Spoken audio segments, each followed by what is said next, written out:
Good afternoon, parish orphans and retrogrades. Today, in the wake of the motu proprio, I've done a few shows on it. I want to do the most clarifying show with all of the research that I and my team have put together on the matter. So we're going to do the most important show. Can a Catholic formally resist the Pope?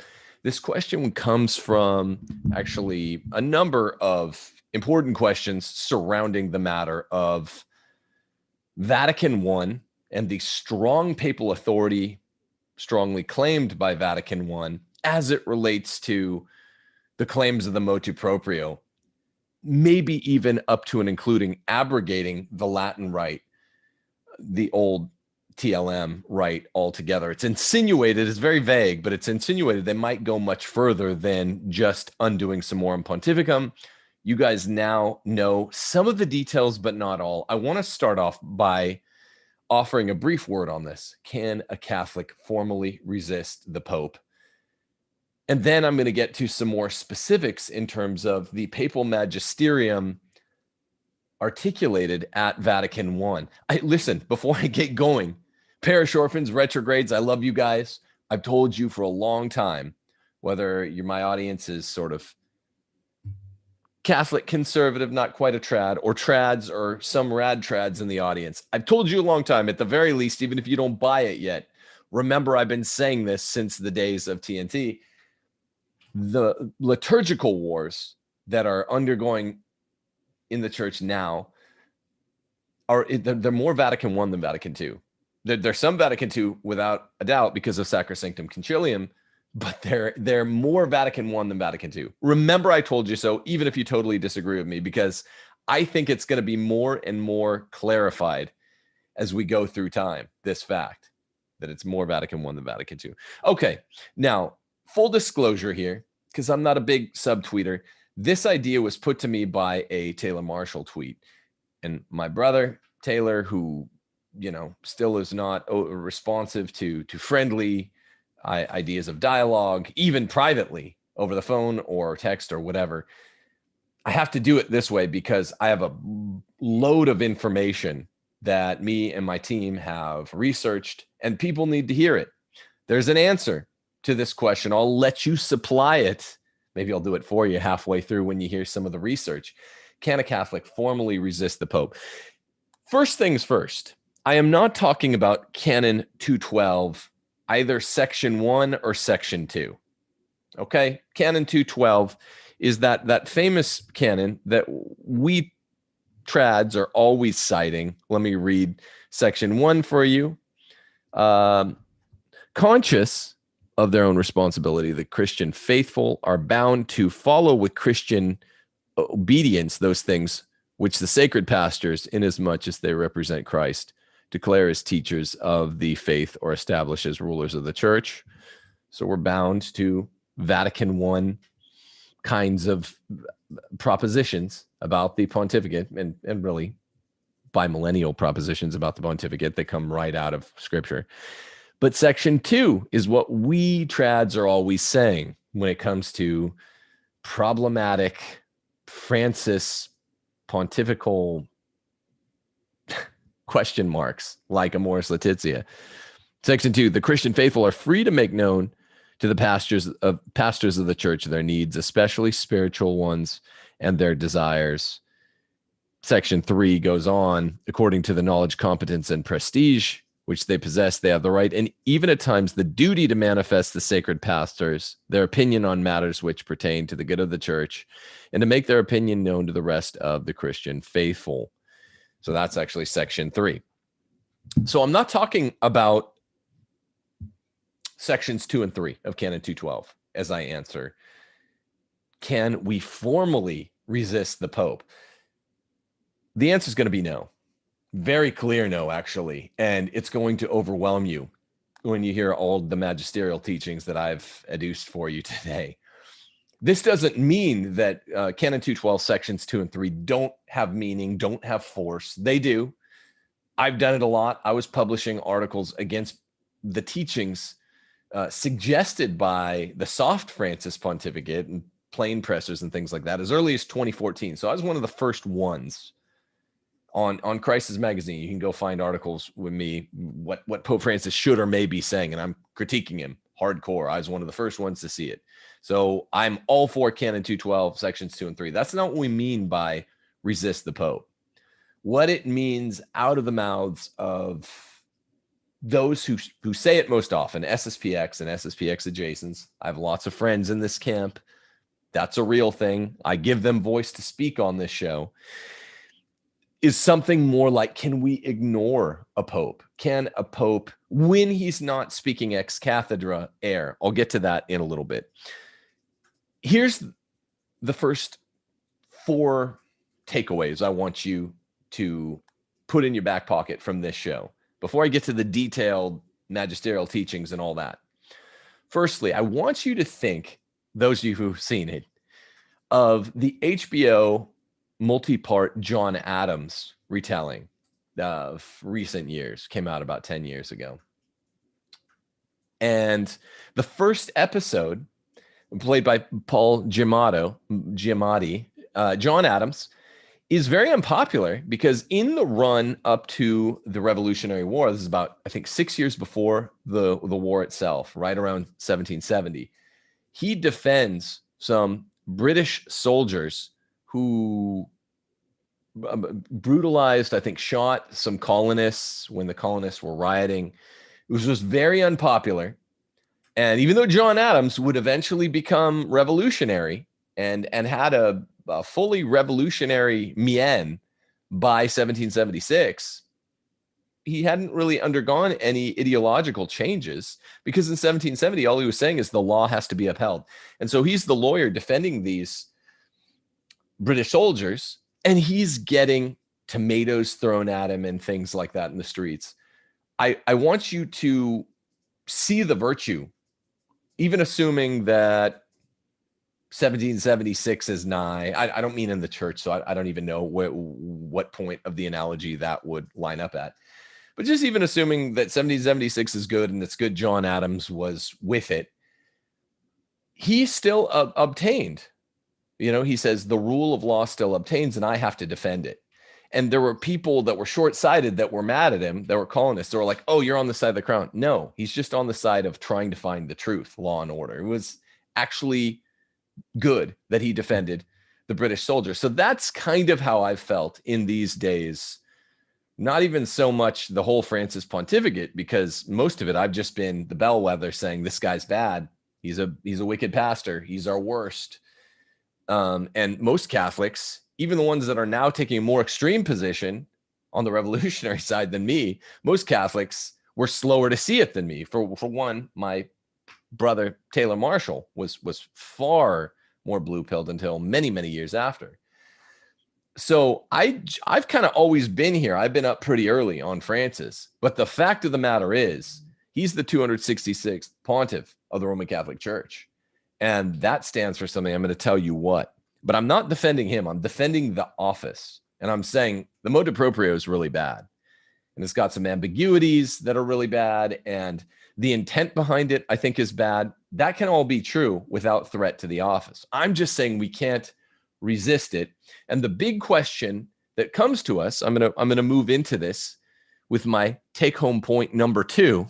I do take-home points up front, not at the end.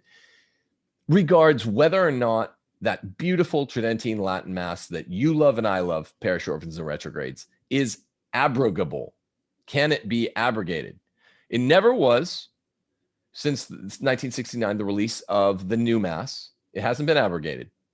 And it was not abrogated on 11 days ago when TC came out, Traditionis Custodes.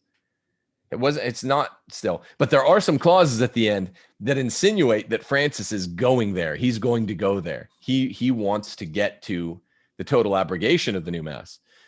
An open question that I'll discuss some today, I'm open on, that even people on the non-SSPX side of things that say SSPX is in schism, like Cardinal Burke, some of them even say, no, it's not abrogable. It's ultra vires to the Pope. And I'm 100%, with no buts or ifs or ands, willing to hear them. And I'd love to have Cardinal Burke on this show and just ask him, okay, You're the churchman I listen to the most, who draws air into his lungs. Cardinal Burke, you said clearly on Arroyo last week that this is ultra vires to the Pope to abrogate the old TLM. Okay. This is not my read of the documents. And here's why. Vatican I describes a plenary authority. Cardinal Burke and others keep saying, well, it's not an absolute power. That might be true. But you read Pastor Aeternus of Vatican I, and it sounds rather absolute. There's not much gloss on it. The only gloss that trads that want the TLM, I want it to be true. I want the other side to be right, by the way. I just don't think they are. But the trads that want the TLM to be non-abrogable, above even the power of the Pope, they always cite a papal bull, right? Quo primum. And they always say, oh, this proves it's beyond, their reading of it is, I think, idiosyncratic anyway. But even assuming their reading of it's correct, they say quo primum, Pope Pius V puts it beyond any doubt. Well, this is a discipline, the Mass. And popes have changed disciplines all the time. Pope Pius V was changing a discipline, maybe not an ancient one. But the point is, if Vatican I is like, it's right under a royal flush in a game of cards, call it a straight flush. Very, very, very rare to get a straight flush. Only an ex cathedra papal statement would count as a royal flush. It beats everything, right? It's automatic dogma. Well, an ecumenical council, Pastor Aeternus, the document of Vatican I, is like a straight flush. It beats everything else. And a papal bull is like a pear, magisterially speaking. And these things have to be ranked. So even if this papal bull stood for this proposition said by this defender of either the SSPX or the view that the Mass is wholesale non-abrogable, I'm just wondering what gets beat by Vatican I. And this is what I want to ask Cardinal Burke, because I'm not being a wiseacre up here saying this stuff smarmily, snottily, cockily. I literally want to know, okay, that's great. I'm as happy as you guys are if the TLM is actually non-abrogable. There are some problems with this that I see. It's that where else would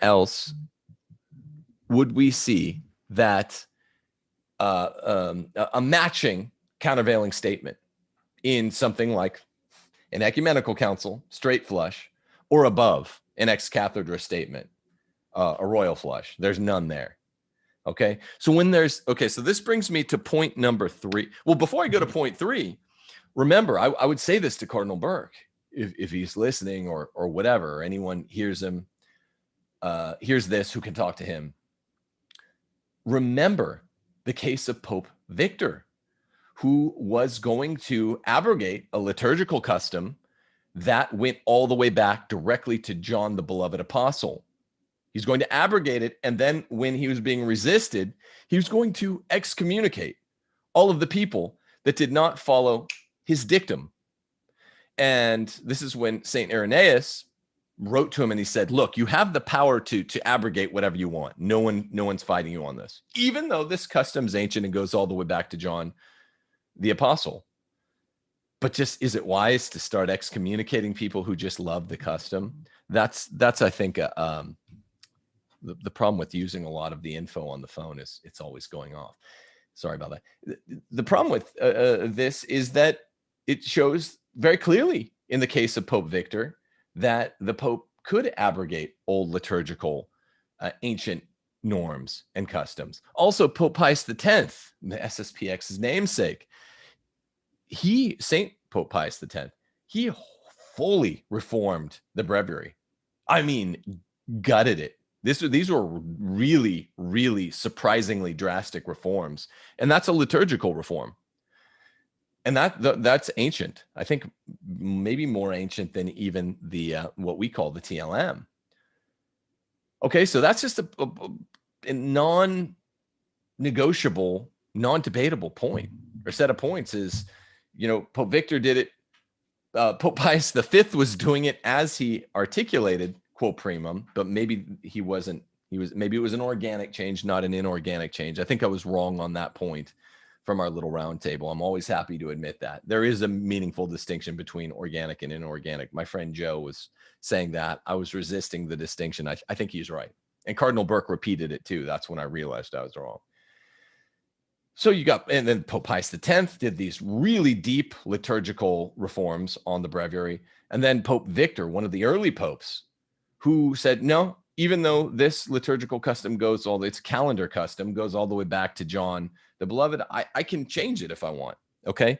So I'd ask Cardinal Burke and others, many in my audience, I just ask non-facetiously, look, show me another ecumenical council or an ex cathedra statement that where it says, yeah, Vatican I stands for the proposition that Pope has almost plenary power. I think it actually says plenary power. I read, Pastor Eternus, paragraph 2, 8, and 9 several times over the last 2 weeks. But here's an equal statement, right? Straight flush or royal flush better that says something the opposite way. This brings me to the third takeaway point is tension versus contradiction. This involves the hermeneutic of continuity. I speak to many trads, friends and well-wishers who literally didn't know that a hermeneutic is a real thing. It's an interpretive aid. It's an aid you apply in cases of tension, not contradiction. There's a difference between tension and contradiction. Tension might also be called, ostensible tension. Contradiction can't be healed, right? If you said yes and you said no, and you meant yes when you said it and you meant no when you said no about the same issue, that's a contradiction. No amount of interpretive aid will grant continuity. But an interpretive aid of continuity has existed between any two councils or any two statements by a pope, ex cathedra or lesser, in the history of the church, simply by virtue of the fact that we know the church cannot be wrong.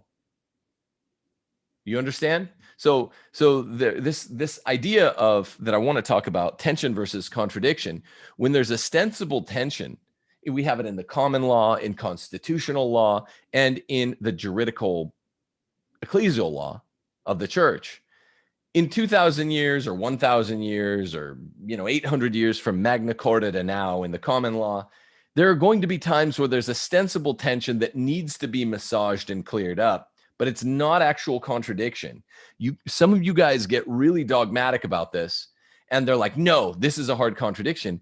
Even though there are tons of places where there's a kink in church history that needed smoothing over through a hermeneutic of continuity, you guys only get dogmatic about the fact that no such thing exists vis-a-vis Vatican II. This doesn't work. So I came up with another grocery store analogy, and I think you'll like it. I think you'll like it a lot. If one week your mom tells you to go to the grocery store and get 3 things, right? Let's just say the first week she says, get 3 things. I want you to get something for dinner, a main course for dinner, a main course for lunch, and then a main course for breakfast, which is 2 cartons of eggs, right? Let's say in week A, she says, go get those 3 things, 2 cartons of eggs, and then a lunch thing and a dinner thing. 3 things, she calls it. Okay, week B, she says, hey, I need you to go to the store for me and get those same things, get those same 4 things, right? It's a lunch thing, a dinner thing, and breakfast thing, but the breakfast thing is 2 items. Week A, she calls it 3 things. Week B, she calls it 4 things. But you know precisely what she's designating, right? You know what to go do. And we would apply a hermeneutic of continuity to say your mom's not lying, and she's not actually even contradicting herself. When we talk about the meaning of the designates in her speech, we know she means it's a breakfast thing, which is 2 items, plus a lunch thing, which is presumably 1, and a dinner thing, which is presumably 1, if she's leaving it up to you. So it doesn't matter whether she calls them 4 or 3 things. Is that clear? Is that clear-ish? Do you think? You see? So a hermeneutic of continuity is when you're saying like, well, here's the main point. Here's mainly what what this is all about. This is about the three things which can either be summed up as 3 or 4 items. So what we're not doing is making up some sort of cover to a lie that your mom told you when she asked you to go get 3 or 4 things. She's asking for precisely the same thing as last week. She's forgetting that she called it 3 items the first week and 4 the second. That's the hermeneutic of continuity. And it's not only a Vatican II thing.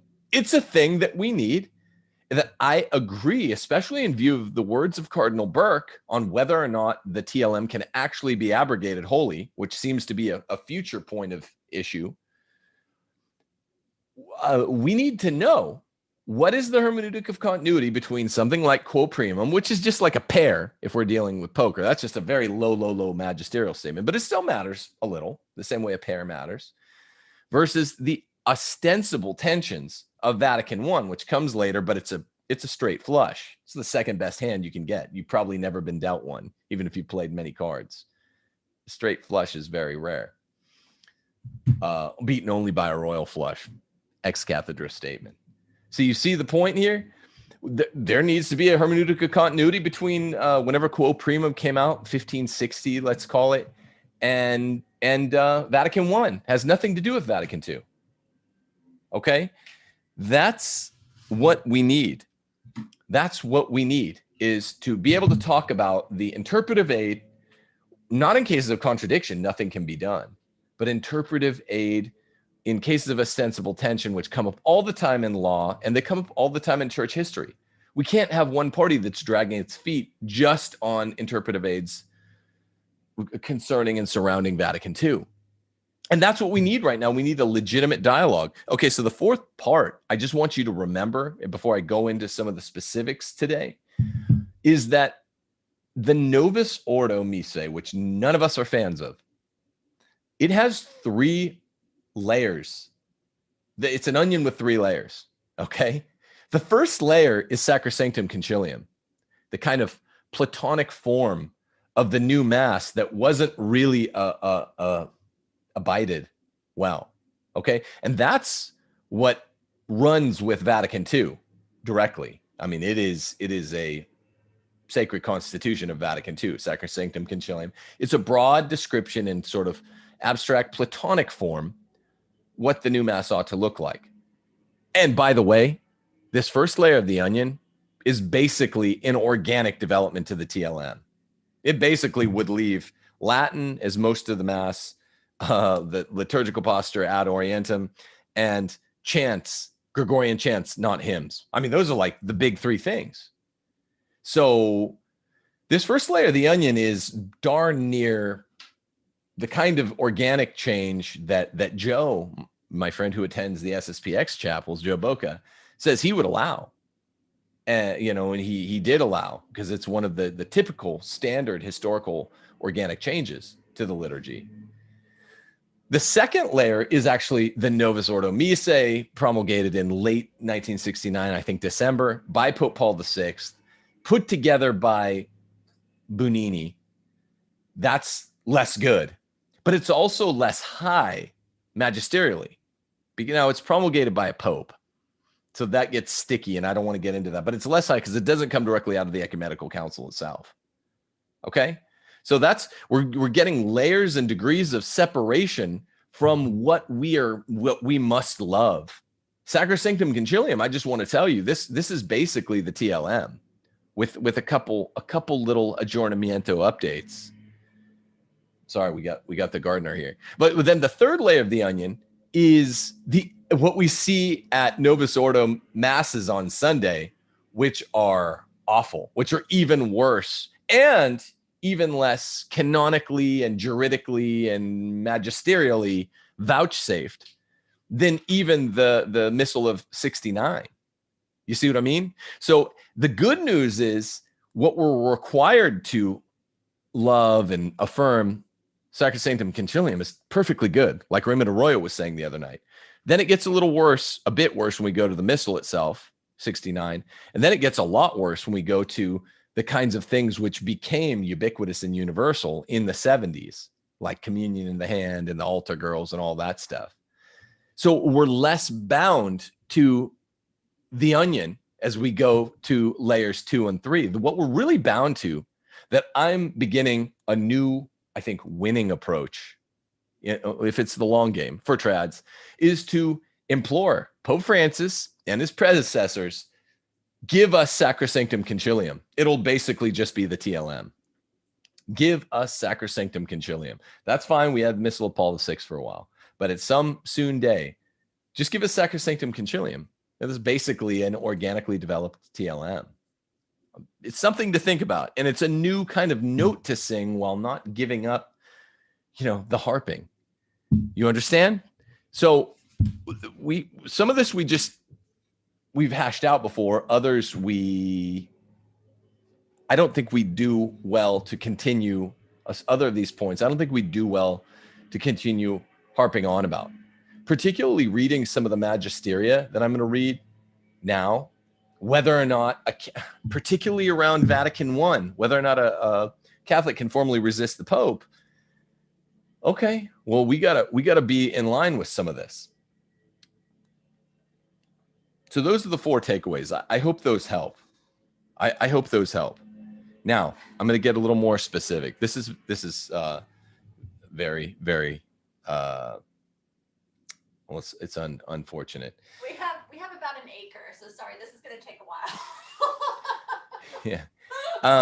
Okay, so in 1988, Archbishop Lefebvre says, now our disobedience is motivated by the need to keep the Catholic faith. The orders being given us clearly express that they're being given us in order to oblige us to submit without reserve to the Second Vatican Council, to the post-conciliar reforms, and to the prescriptions of the Holy See, that is to say, to our orientations and acts which are undermining our faith and destroying the Church. It is impossible for us to do this. To collaborate in the destruction of the Church is to betray the Church and to betray our Lord Jesus Christ. Now all the theologians worthy of this name teach that if the Pope, by his acts, destroys the Church, we cannot obey him. And he cites St. Robert Bellarmine. I'm going to quote some Bellarmine in context today that goes precisely the other way.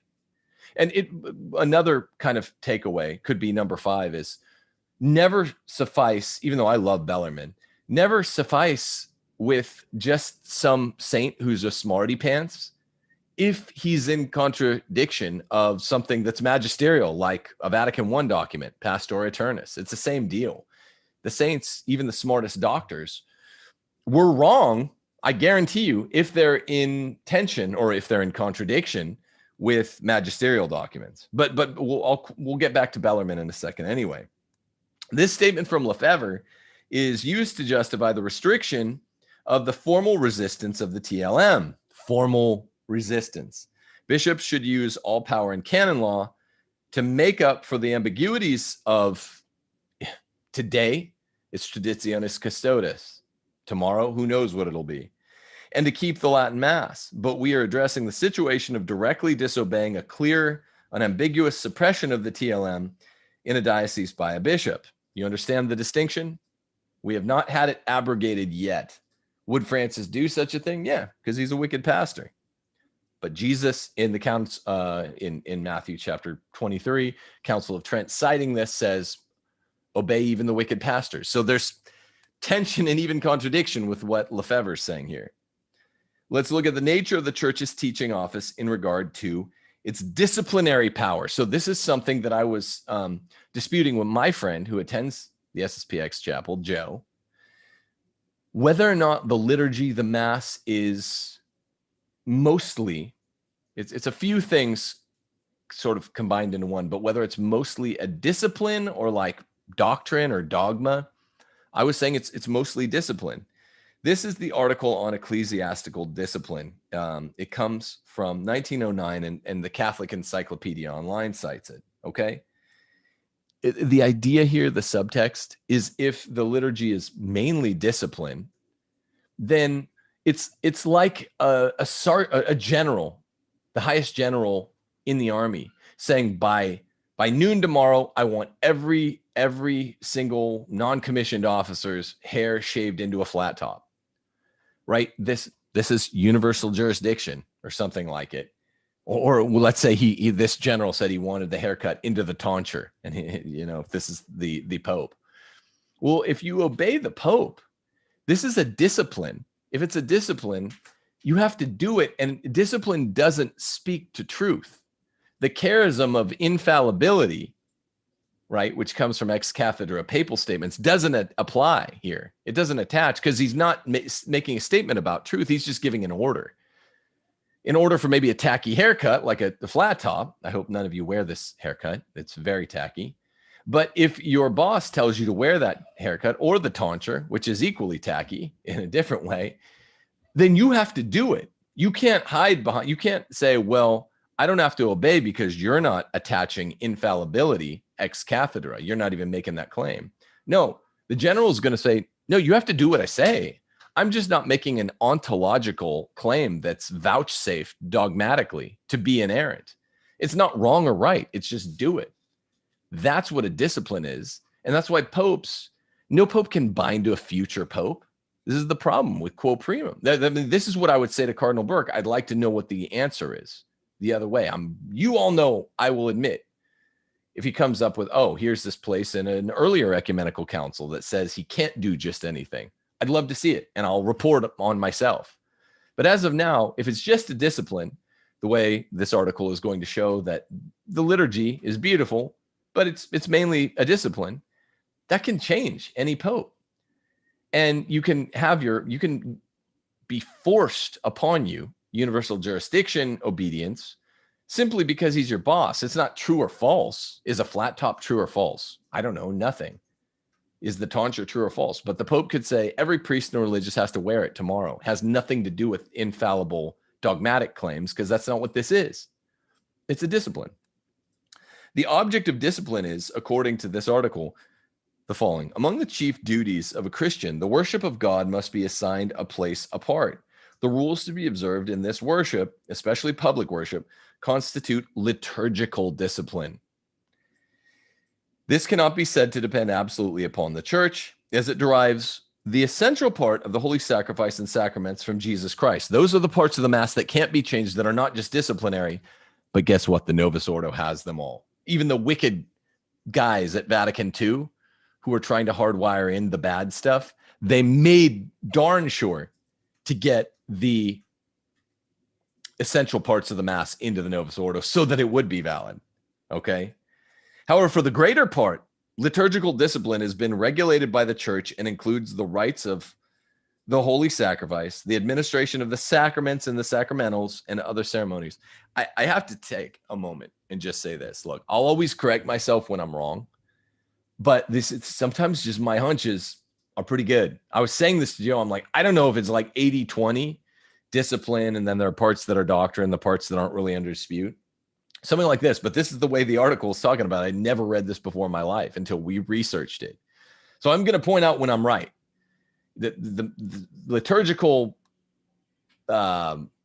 ontology, the constitution of what is liturgy, is mainly discipline. And the part that's doctrine is not anything interesting to what we're disputing with the tacky Novus Ordo, because all of the essential parts of the Mass are there anyway. They made sure of that. They just made it tacky to maybe influence people in a negative way. But so I was right on that. I point out where I'm wrong. Okay, there's a distinction between organic and inorganic liturgical development. Sorry, wrong there, but I'm the first one to point it out. I'm going to point out where I'm right too. Now, the disciplinary power of the church. See, that's a big loss to the kinds of arguments that Lefebvre and the Lefebvrists will make. Because if it's discipline, they kind of already can jump to the end. Some of you might be following sort of line item by line item, but they know right away. If discipline is kind of just at the discretion of the Pope, then that's kind of a done deal. Here it is. It is evident, therefore, that the disciplinary power of the church is a practical application, like getting a haircut forced on you by a general or a pope, a practical application of its power of jurisdiction, universal jurisdiction. Again, my intuitions were spot on here, people. And includes the various forms of the latter, namely legislative, administrative, judicial, and coercive power, having the tonsure forced upon you, even if you're a priest and you don't want that haircut. As for the power of order, It is the basis of liturgical discipline by which its exercise is regulated. I mean, this is exactly what I was describing. The Council of Trent expressly affirms the disciplinary power of the church in all that concerns liturgical discipline and divine worship. Quote, in the administration of the sacraments, the substance of the latter remaining intact, the church has always had power to establish or modify whatever she considered most expedient for the utility of those who receive them, or best calculated to ensure respect for the sacraments themselves, according to the various circumstances of time and place. So, my friends, what this means is discipline is mutable, changeable in ways that doctrine and dogma are not. This means that when you get something like a novus ordo, we can say it's tacky because we're not crazy, but especially the phase, the onion level 3, where the as applied novus ordo we see in church every Sunday across the world. It's tacky, but the church has this power because discipline is mutable. And this is where, again, I'm asking sincerely, Cardinal Burke, where are we saying that liturgical discipline is not mutable at the level of even an ancient rite or something? Remember the case of Pope Victor. Remember Pope Pius V. Remember Pope Pius X. I don't see it. I'd love to see it, though, because I hope you're right. I hope that the Latin Mass, I sincerely hope that the Latin Mass is non-abrogable. I hope Burke is right and I'm wrong, which seems likely because he was the chief canonist. But at the same time, how does he hold that it's non-abrogable? And then his view on the SSPX, I don't know. It seems like if he holds that it's non-abrogable, that this would be some sort of emergency thing. It seems like he can't really be between Archbishop Lefebvre and someone like me. But I don't know. Maybe I haven't just thought about it. Anyway, I can sincerely say I hope he's right. And that, you know, if Pope Francis tries something more aggressive against the TLM in the future, that we're guarded against it. But listen to this same article on the Catholic Encyclopedia on the mutability of discipline, which seems to go against what Burke is saying, just like Vatican I does. The ancient catechumenate exists only in a few rites. The Latin Church no longer gives communion to the laity under two kinds. The discipline relating to penance and indulgences has undergone a profound evolution. Matrimonial law is still subject to modifications. Fasting is not what it formerly was. The use of censures in penal law is but the shadow of what it was in the Middle Ages. Many other examples will easily occur to the mind of the well-informed reader. Think of the tonsure example. I hope you're right and that the TLM is more... I know it's a bigger deal, but this all suggests that it is like just an order. I changed the rite, you guys all jump. And if not, then send me where some other ecumenical council or ex cathedra statement, because that's what it takes to beat a straight flush, right? A better ranking straight flush or a royal flush, right? Straight flush aces high or royal flush. Just show me where. Don't tell me I'm wrong and call me names. And I mean, Peter Kwasniewski, Dr. Kwasniewski, wrote in to my comics a couple weeks ago, and I was just saying, show me where I'm wrong. And he never did. Don't quote to me a papal. That's a pair. Okay? Don't quote me a pair. I want to see another. It's a very clear question. There's no need to get querulous. There's no need to quibble. It's either you have it or you don't. And this is where we need more Catholics that played sports. I'm happy to be wrong. I'll shake your hand if you beat me one-on-one in basketball. I've never been beat on my basketball court one-on-one. I play all sorts of people. I'm undefeated there. But if someone beats me, I'll shake their hand. I'm not going to do an Isaiah Thomas walk-off in the 91 playoffs when Jordan and the Bulls finally got around him. No way. I'll shake your hand. So this is very important. Discipline is mutable. And we will take questions if we get enough. Sometimes when it's like one question, if you guys rack up questions, we'll take them. If it's like one or two, sometimes I don't.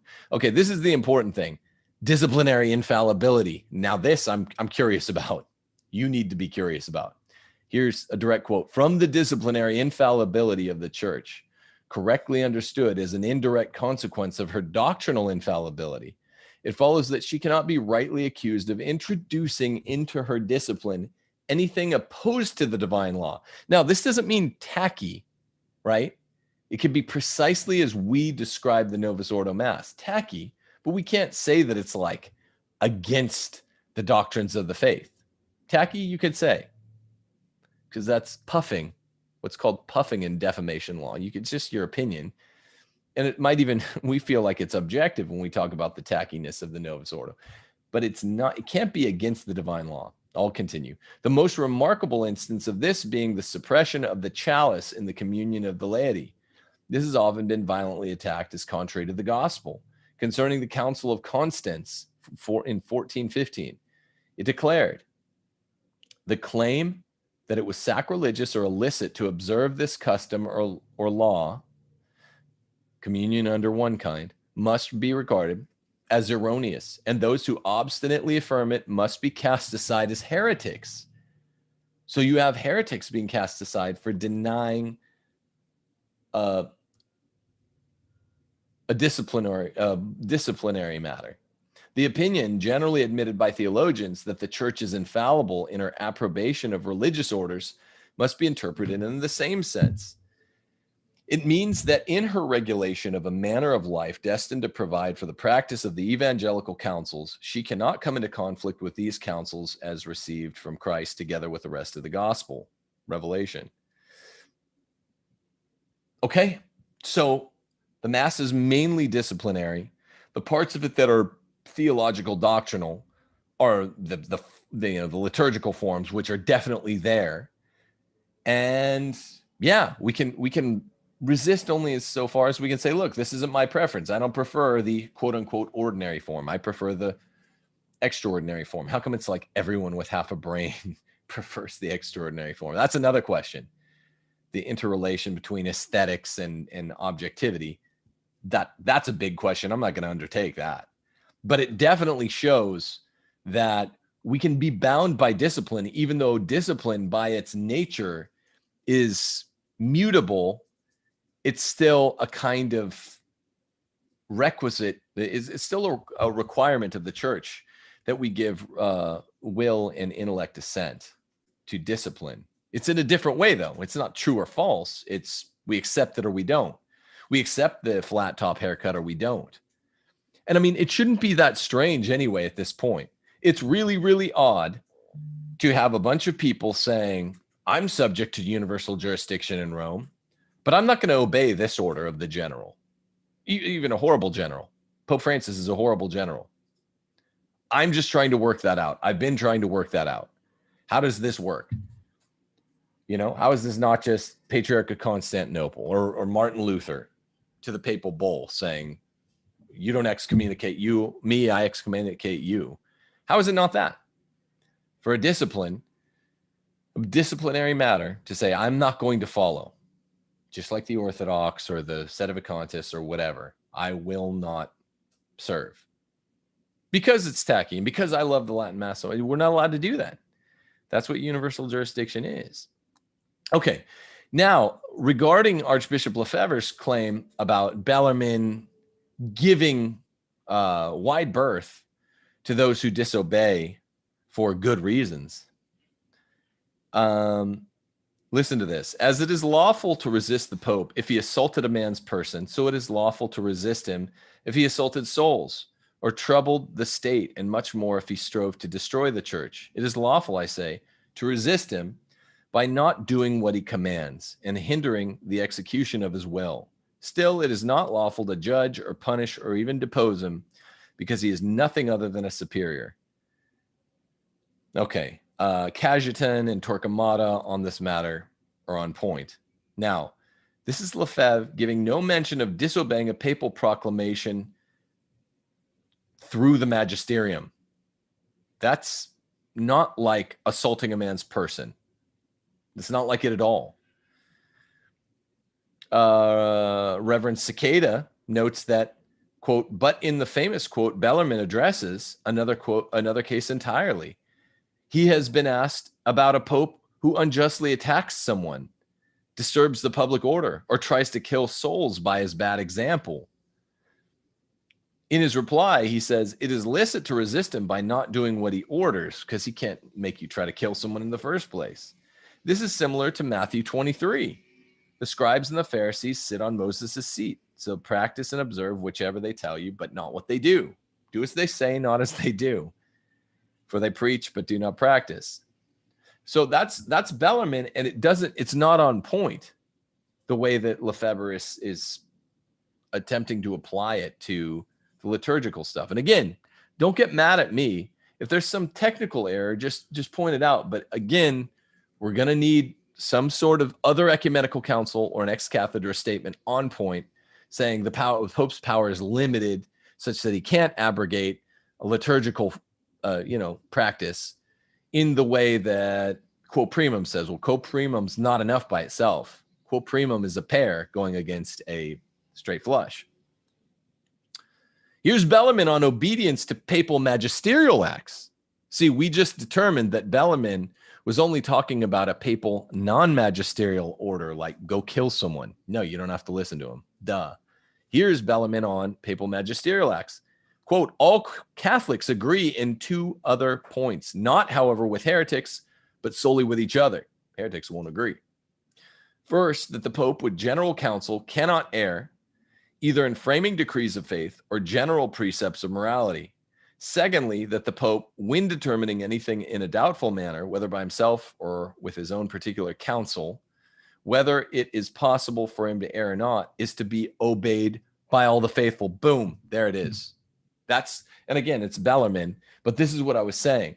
Let me reread that last point. That's the most important. The second one, that the Pope, when determining anything in a doubtful manner, like, I don't know, changing the liturgy to a less good one, like the Novus Ordo, whether by himself or with his own particular counsel, capital C counsel, whether it is possible for him to err or not, maybe he could kind of err, is to be obeyed by all the faithful. Think of the tonsure. Think of a flat top. Maybe he just ordered us all to get a flat top, and that's it. God will say when we get to heaven, yeah, that's a tacky haircut. So what? God will still say you had to obey the Pope. Maybe the Novus Ordo is sort of tacky. It's very tacky. Maybe it's gauche. Still have to obey the Pope. Pope's Peter. Newman, for his part, is similarly cited as a check on papal power in regard to discipline. I say with Cardinal Bellarmine, writes Newman, whether the Pope be infallible or not in any pronouncement, anyhow, he is to be obeyed. No good can come from disobedience. His facts and his warnings may be all wrong. His deliberations may have been biased. He may have been misled. Imperiousness and craft, tyranny and cruelty may be patent in the conduct of his advisors and instruments. What does this sound like?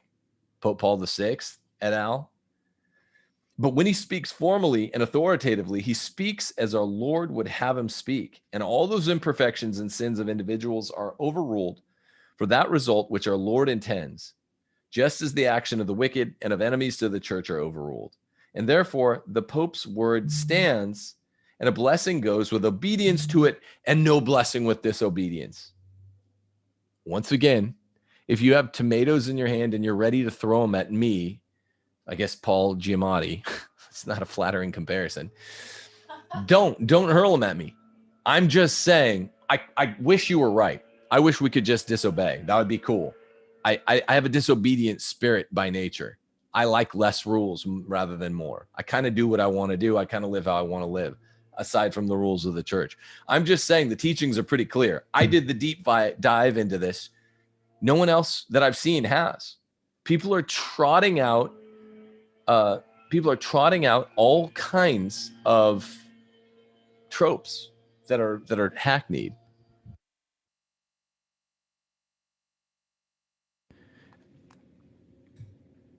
So this is a deep dive, and it's taken 2 weeks to get it all together for you, but it's a very, very deep dive. Whether or not it's possible for the Pope to err, he is to be obeyed by all the faithful. Newman agrees. Magisterial teaching on the church's discipline This is Pope Gregory the 16th from Quo Gravior, 1833 document. While they, same thing here, I'm just saying buckle up. They're pretty clear. While they contend that the entire exterior form of the church can be changed indiscriminately, do they not subject to change even those items of discipline which have their basis in divine law and which are linked with the doctrine of faith in the close bond? Does not the law of the believer thus produce the law of the doer? Moreover, do they not try to make the church human by taking away from the infallible and divine authority by divine will which it is governed? And does it not produce the same effect to think that the present discipline of the church rests on failures, obscurities, and other inconveniences of this kind? And to feign that this discipline contains many things which are not useless, but which are against the safety of the Catholic religion? Why is it that private individuals appropriate for themselves the right which is proper only for the Pope, Pope Gregory the 16th? Later on, he says, we will now discuss those sections of discipline which are in effect for the whole church. Because they're free from ecclesiastical instruction, they can undergo change, but only by the Pope. Which it's unfortunate for us, friends, parish orphans and retrogrades, whom Christ placed over the entire church to judge concerning the necessity of change for various reasons of circumstance. They assert that the church, one nation as they call it, should be ruled by its own laws.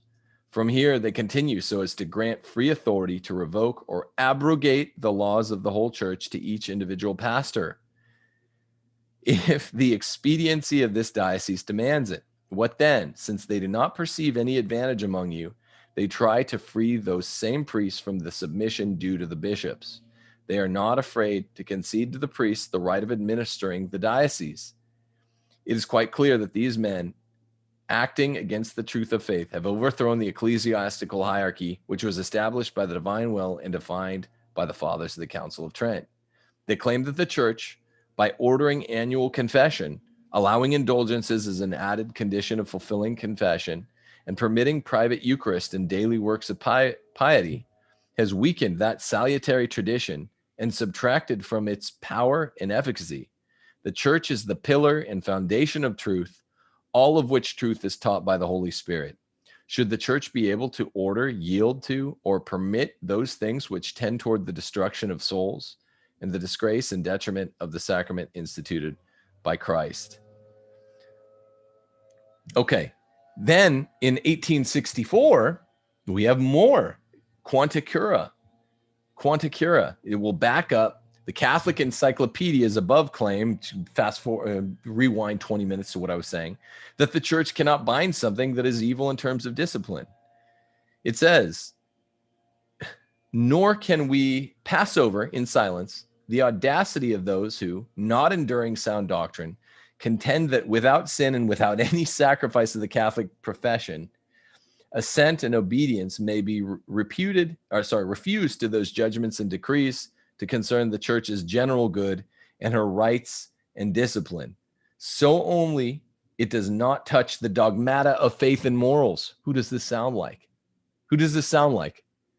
Well, I'll obey as long as it's just faith and morals dogma. I won't obey if it's discipline. Quanta Cura goes on, but no one can be found not clearly and distinctly to see and understand how grievously this is opposed to the Catholic dogma of the full power given from God by Christ our Lord himself to the Roman pontiff of feeding, ruling, and guiding the universal church. You see that? That I didn't have all this memorized. That's why I'm sitting here reading it. I'd rather be looking at the screen. This is powerful stuff. Also, paragraph 22, this exact position is anathematized by Pius IX. I have told you this before in the Syllabus of Errors, to say, I'll only obey if it's a extraordinary exercise of the magisterium, but I'm not going to obey if it's just an ordinary exercise of the magisterium. Paragraph 22, that's the exact position of Lefebvre. I'm just telling you, and it's more relevant now than ever. And I have friends that disagree, and you've met some of them on screen. It's a fact, though. It's literally go to paragraph 22 of the Syllabus of Errors. Don't spit something else at me that you think is relevant. Go to paragraph 22 and tell me how that's not on point. This is Gregory. No, this is after Gregory the 16th. This is 1864. That should be Pius IX also, backing up what he's saying in the. Would you check who's Pope in 1864? I think it's Pius IX. That would be contemporaneous or nearly contemporaneous with the Syllabus of Errors. Yeah, Pope during 1864. I just wanted to double check that. Now we come to, I'll give you that answer in a sec, but we come to Pope Leo XIII in Satis Cognitum. Oh yeah, Syllabus of Errors. Maybe that's from the Syllabus of Errors because it's 1864. It's definitely Pius IX. So yes, and yes, that might be from the Syllabus of Errors itself. I just have the quote, Pius IX. But okay, I'm going to read to you 32 years later. We're all over the 19th century with nothing but discipline can be changed by the Pope. No one else can do it but the Pope. The Pope can do it. There's no ostensible checks on this power. I guess I'm not being smarmy. I'm not being cocky because Cardinal Burke is on the other side of this. I just want to know if anyone knows him, hand this video off to him because he is the churchman I respect and look to as a spiritual father more than anyone that currently draws air into his lungs. And he's with a lot of you. Like, we disagree. This doesn't mean there's any personal animus, right? We're just trying to get to the truth. You and I, we're working it out together. And I've done more research than probably most people watching this. Okay. But all throughout the 1800s, the 19th century, boom, boom, boom, boom, boom, we have lined up magisterial statements by popes saying, yeah, discipline, it can change. It can definitely change. There's not really limits on it. The liturgies of discipline, there's just not this constitutional protection or guarantee or vouchsafing of the liturgy the way we wish there were. Okay, here's Satis Cognitum, 1896. In the same way, Maximus the abbot teaches that obedience to the Roman pontiff is the proof of the true faith and of legitimate communion. Therefore, if a man does not want to be or to be called a heretic, let him not strive to please this or that man, but let him hasten before all things to be in communion with the Roman See. If he be in communion with it, he should be acknowledged by all and everywhere as faithful and orthodox. He speaks in vain who tries to persuade me of the orthodoxy of those who, like himself, refuse obedience to his holiness, the Pope of the most holy Church of Rome. That is to the Apostolic See. The reason and motive of this, he explains to be that the Apostolic See has received and hath government, authority, and power of binding and loosing from the incarnate Word himself, and according to all holy synods, sacred canons, and decrees, and all things and through all things. It's powerful in respect of all the holy churches of God throughout the whole world, since the Word in heaven, Jesus, who rules the heavenly powers, binds and looses there. So there you have it. I'd very much like to hear how a pair beats a straight flush. And if it does, then that's dope, because then we can just say, even if Pope Francis tries something fishy, which he probably will, actually abrogating the Latin Mass, going further than Pope Paul VI did in 1969, and going further than Francis himself did here in 2021. By 2022, assuming he survives, he might be willing to actually abrogate the Latin Mass rather than just give it back to the bishops who he's counting on, leaning on to semi-abrogate it in their individual dioceses under the heading of synodality, which is a perverse, subverted, inverted form of misunderstood subsidiarity. Okay, so you get where I'm coming from. That's a lot of magisteria. So don't call me names. I don't want to hear don't come at me like that. We'll just start blocking people if you do that. I'm Just on it. Okay, good. Yeah, just come at me with answer those questions, please. If you know it, what ecumenical council out of 21? I know it won't be Vatican II or Vatican I, right? Because we know what they say on this. What ecumenical council gives us a tension countervailing claim in tension with the seeming plenitude of powers given to the Pope in Vatican I? So it's got to be that or an ex cathedra statement. Now, it's not one of the two Marian dogmas, which are the only two ex cathedra statements we all agree happened. So I don't know. Good luck there. But a pair can't beat a straight flush or a royal flush or whatever. So I just want to know. And I want to know as soon as possible. This is a great amount of research, though. I hope you appreciate it. The point is, I hope to be wrong. And Cardinal Burke, more than any other person on the panel, even though all four of them are my friends, his vote countervailing against me makes me think more than anyone's, because he was like the ex Grand Inquisitor, right? He was like number 4 in the church before Francis demoted him. And he seems to think that the TLM can't be abrogated. Okay. But the point is, the question of today is not actually, it's kind of the background surrounding animus, impetus, motivant for the whole discussion, whether or not the TLM can be abrogated.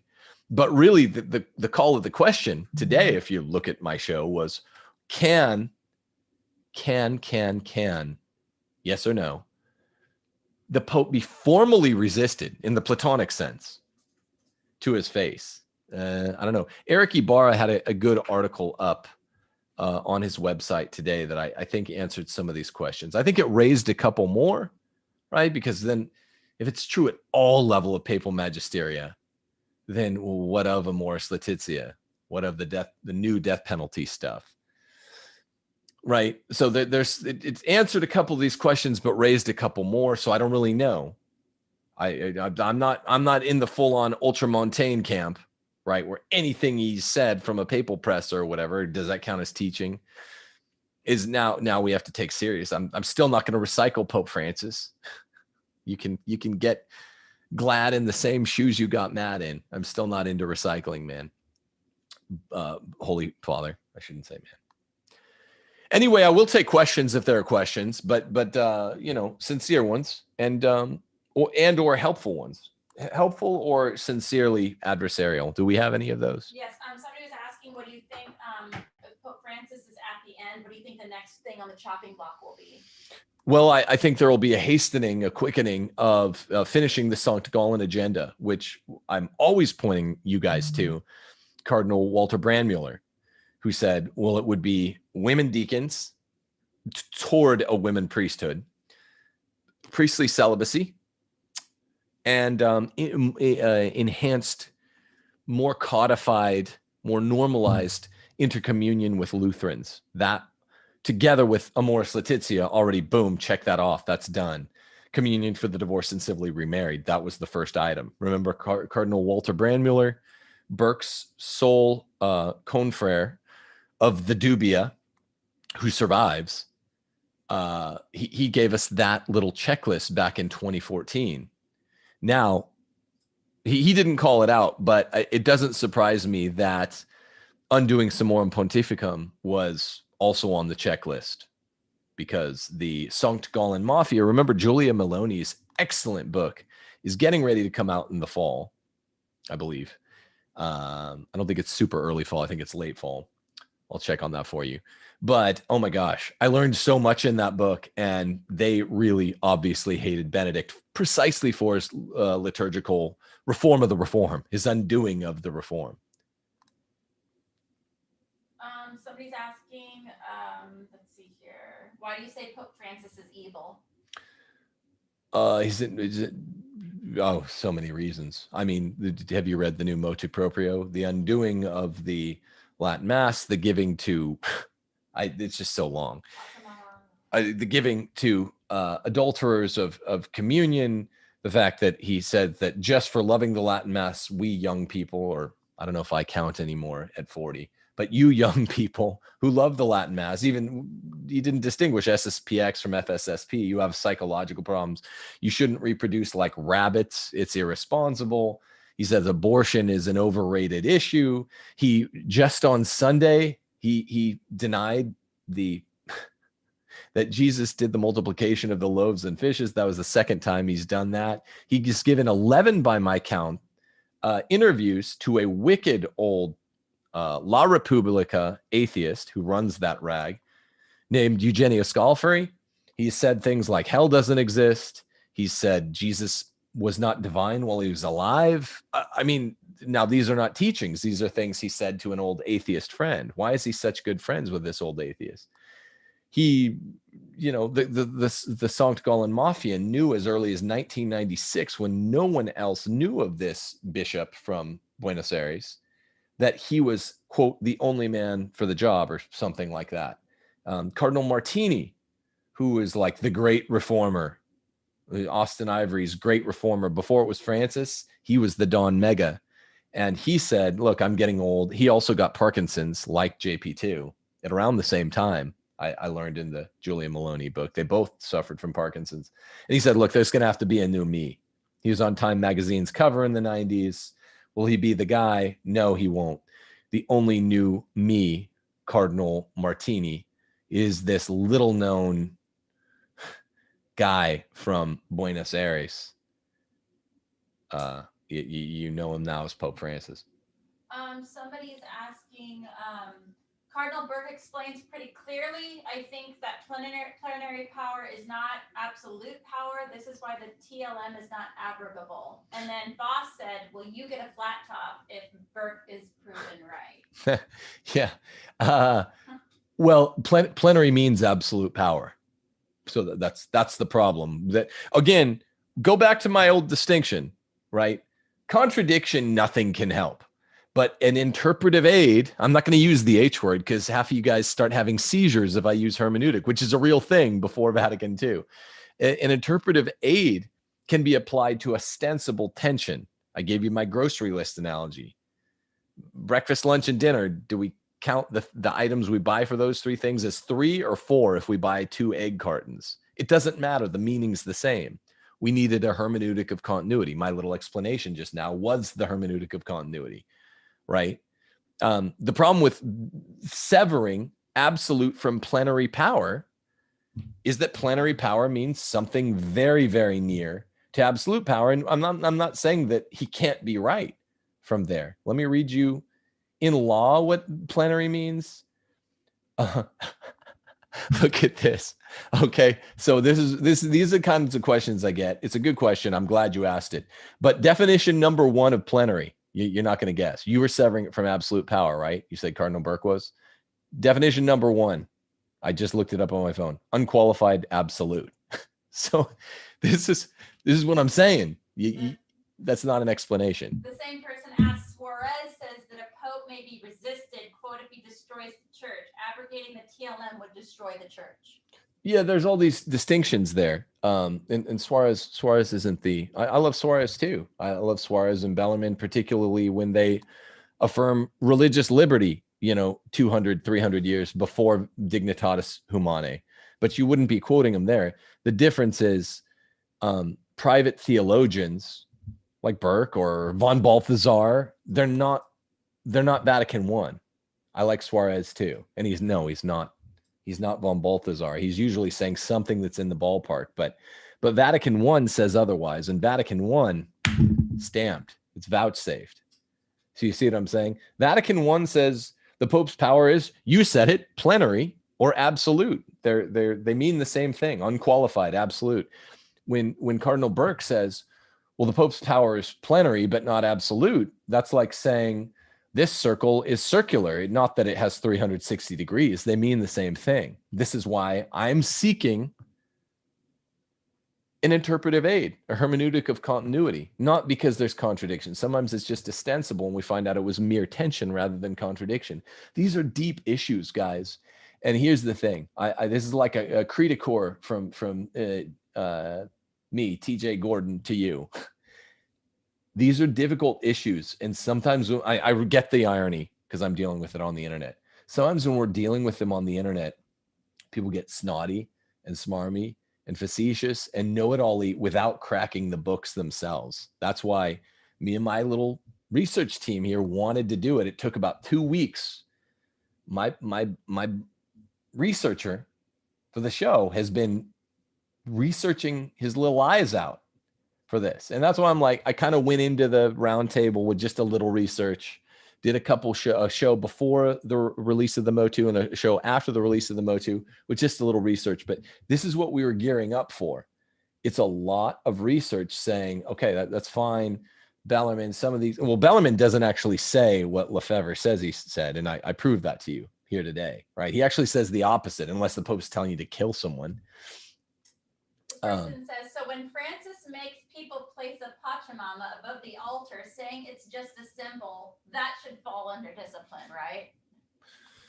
I don't know what that falls under. I don't know if you're trying to be funny. That's trying to be funny. Yeah. I mean, that's really bad. That's really bad. I'm glad that whatever. I'm glad that Tsheghiel threw it into the Tiber River and then, went through the whole charade with Marshall about whether they knew or not. I'm glad that someone did that. I really am. I'm sincerely glad. That was awesome. So that's not, that's more like rape or being ordered by the Pope to murder someone. You can throw that Pachamama there into the Tiber. But yeah, when he says disciplinarily cut your hair into the tonsure, if you're a priest, now he can't tell all the faithful to do that. That wouldn't be ecclesial, wouldn't be disciplinary. He can tell all the religious, though, who've taken a vow of obedience. Cut your hair into the tonsure by tomorrow. I don't care what religious order you are. I don't care if you're diocesan. I don't care if he could say it to all the deacons too, third order. He couldn't tell you or me. Who's going to tell me to cut this hair? Come on. No one. No one. We get comments sometimes, people saying Tim needs to cut his hair, and I'm always like, go pound sand. Pound sand, baby. You wouldn't either. Like spun gold, friends. Anyone else? Tim, I attend an FSSP church. I love my traditional Mass. If it's canceled, what do you suggest I do? SSPX an option? Well, I mean, yeah, I've been talking about it so much since then. I mean, no, just wait and see what your options are there. If it's canceled, then drive further to another licit Latin Mass. If they're all canceled in the area, I guess you're stuck with a Novus Ordo. I mean, I don't know. Yeah, I don't have all the solutions. All I know is if this is what I've been going through, parish orphans and retrogrades this whole time, is if we're ordered something that's uncomfortable, that's disciplinarily valid for the Pope, which it is. Think of Pope Victor. Go look up Pope Victor. Go look up Pope Pius X, what he did to the breviary. Why is the breviary so gutted after Pius X? I don't know, and I'm not saying it because I like it. I'm just saying it like John Adams. Some of you have those tomatoes. Speaking of which, if you would like to support the program, here's how you do it. Because we're getting real pushback from more than just our kind of brethren in Christ, SSPX adjacent people. We're starting to get real pushback in some scary ways that I won't tell you all the way. I mean, not really scary. I don't care. They're just feminists. But with this book, The Case for Patriarchy, we're going to be getting heightened pushback. Buy that book today on SophiaInstitutePress.com or on Amazon. You can support the show even if you can't support on Patreon, which is the more rolling way, the more continuous way to support this show. Go to patreon.com, Timothy Gordon. We need support. I mean, we have too many balls up in the air that we're juggling to not have your support, and we appreciate it very, very much. Also, if you want to support me, but you don't want to do either of those, you're not interested in The Case for Patriarchy, which means you must be crazy, or becoming a patron. If you have small kids, get them out of Catholic school, get them out of public school, homeschool them, and I will help you do so. If you have middle school or high school kids whose classes you're intimidated to teach, I've put up just the classes that you're probably intimidated to teach, like Latin 1 and Algebra 1, church history, some of the beginning to philosophy that you can give a smart high school kid, and a few other courses. Go to timothyjgordon.com. Also, another rolling advertisement I have on this show is do like I did, get from a blue state to a red state, because what's going on with the lambda, delta, epsilon variants is indicative of the way the globalists are going to play it. There's been a little reprieve since about middle March, around my birthday, to now, where they realized they couldn't force Americans in. So move to a red state like Mississippi or Alabama or any of the other still red states in this great faded post-republic. And you can get help for doing so by the good folks at realestateforlife.org. They will help you. realestateforlife.org. I did it. It was a little easier because the decision was partly made for me. You guys know about that. But it was also a kind of a rolling plan we had. It was a rolling plan. We need to get out of California. As a matter of fact, I'd given myself 4 years to get out, and I was coming to the end of the 4th year. And I am not a self-promise violator. Go to realestateforlife.org and don't violate your promise to yourself to get the hell out of your red state. You need to, your blue state, get to a red state. Okay. God bless you. Deus Volt. Stay strong. I'd love to hear from Cardinal Burke or anyone who's in contact with him, because I would really like an explanation for the way that plenary power and absolute power are distinguished, and how this plays out. He's a very, very smart man, and I trust him very much. I'd just like to hear this. It's an open question. Consider it an open question here, one that we're working on together. Or if you do research and you're not being just querulous, just to be a little so-and-so, then text me. I'm interested, or email me or whatever. God bless you guys. We will prevail, but the way we prevail might be through discomfort and suffering. Pray, fast, be tough, Deus Volt.